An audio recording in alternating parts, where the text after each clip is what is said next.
Welcome sa ating bagong pagsusuri. Ngayon, hihimayin natin ng walang kinikilingan yung naging mainit at medyo matapang na manifesto kamakailan ni Senator Rodante Marcoleta.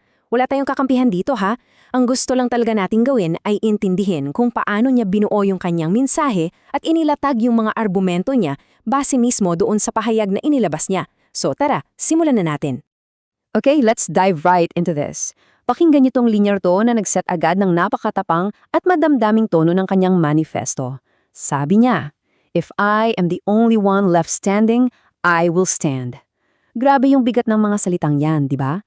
Nagbibigay agad ito ng imahe ng isang taong handang magmartir at lumaban kahit mag-isa na lang siya. Nakakahuk agad kasi ipinapakita niya na handang-handa siya sa isang napakatinding banggaan.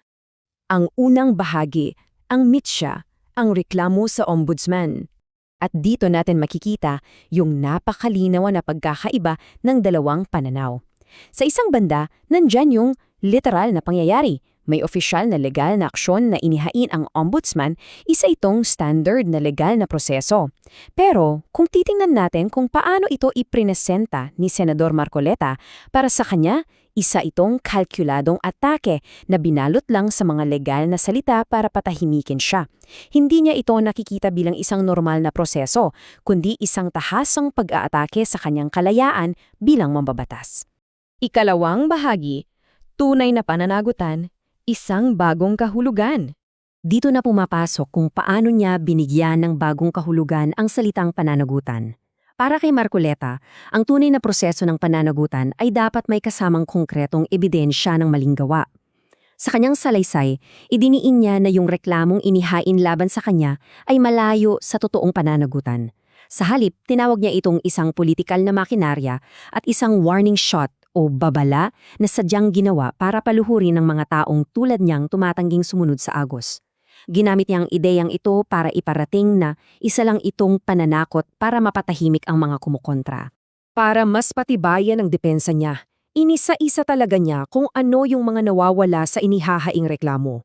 Ayon sa kanya, talagang walang ebidensya ng pinsala sa bayan, wala ring daw ebidensya na gumamit siya ng pabor bilang opisyal, walang suhol at walang kahit anong patunay ng pang-abuso sa kanyang posisyon.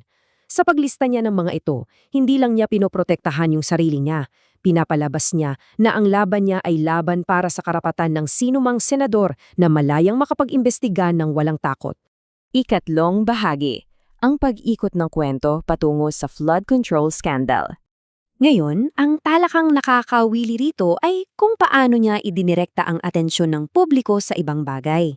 Mula sa pagiging sentro ng isang legal na reklamo, mabilis niyang inikot ang kwento at ipinwesto ang sarili bilang tagapagtatanggol ng pondo ng bayan. Inugnay niya ng direkta ang reklamo laban sa kanya bilang ganti daw sa patuloy niyang pag-iimbestigasyon sa flood control scandal sa loob ng Senado. Pakinggan niyo tong matinding bitaw niya ng salita.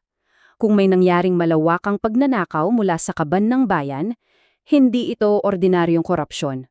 Sa paggamit ng mga eksaktong salitang yan, sinadya niyang itaas ang antas ng laban sa investigasyon. Para sa kanya, hindi lang tayo nag-uusap tungkol sa simpleng katiwalian dito. Tinawag niya itong isa sa pinakamalaking kasalanan sa ating modernong lipunan na talagang nangangailangan ng agarang atensyon nating lahat. Ikaapat na bahagi, ang halaga ng korupsyon at ang tunay na ninanakaw. So, paano niya pinaramdam sa tao ang bigat ng isyong ito? Inisaysa niya yung mga nawawala sa taong bayan. At hindi lang daw ito basta bilyon-bilyong piso. Ayon sa kanya, ang tunay na ninanakaw dito ay ang kaligtasan ng mga community na nalulunog sa baha. Yung mga kalsada na para sana sa mga magsasaka. Mga silid-aralan para sa mga bata. Gamot para sa mga may sakit. Sahod ng mga manggagawa. At higit sa lahat, yung pag-asa ng mga tapat na nagbabayad ng buwis. Napakagaling ng pagkakalatag niya nito dahil direktang naiugnay niya ang malawakang isyu ng pagnanakaw sa itaas doon sa araw-araw na paghihirap ng mga ordinaryong Pilipino. Ikalimang bahagi, ang kanyang imahe bilang tagapagtanggol. Kapag sinurin natin kung paano niya binuo ang kanyang depensa, makikita natin na nangako siyang hindi siya gagamit ng dahas o galit. Sa halip, ibinandera niya ang kanyang tinatawag na legal na lakas.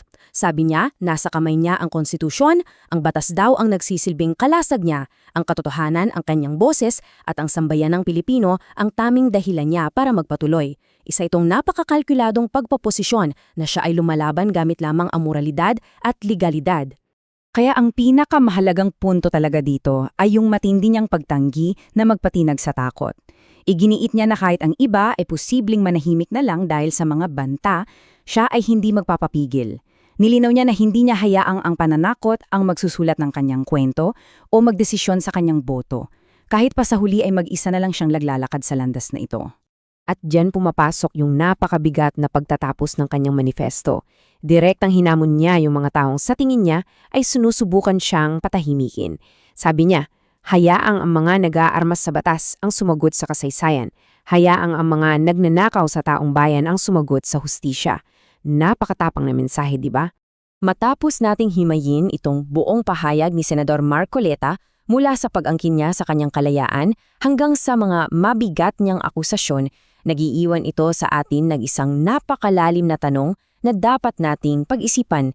Kapag nahaharap sa mga legal na reklamo ang isang politiko, saan nga ba talaga nating iginuguhit ang linya sa pagitan ng tama at makatwirang pananagutan at ng batas na sadyang ginawang sandata para mangipit? Hanggang dyan na lang muna tayo para sa ating pagsusuri. Maraming salamat sa inyong pagsama at sana ay nabigyan natin kayo ng mas malinaw na perspektibo na maaari ninyong baunin. Hanggang sa muli.